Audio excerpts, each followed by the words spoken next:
Hey, often we hear about the side of the cross and the side of the good news that talks to us about how Jesus died on the cross to pay the price for our sins. He did.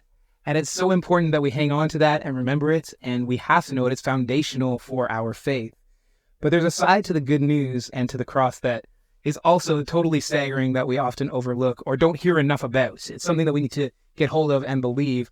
And it's the side of the cross where we start to grasp the truth that somehow, by faith, grace puts us at the cross with Jesus. And in doing so, it does away with the old, corrupt person that we used to be, the sinful identity that we used to carry, and that used to define who we were and dictate how we behaved. It was crucified with Jesus at the cross, and it was done away with. And so it's a truth that we want to talk with you about today. It's the thing that allows us to say we've been born again and that we have new life in Jesus.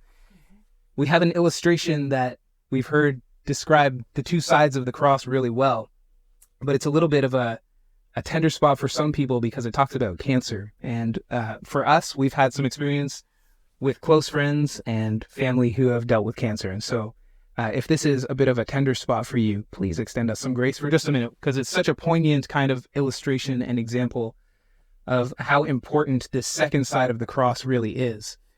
Just consider this. If someone that we loved was in the hospital and they were having a cancerous tumor dealt with by one of the doctors at the hospital, we would be excited for a moment if the doctor came out to us and said, I have good news. We've done the surgery and the tumor is gone. Your loved one is completely cancer-free.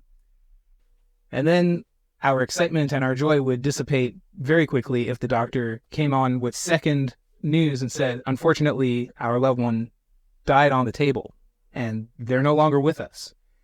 The whole thing would make us angry and confused and probably bewildered and sad and upset, furious, probably.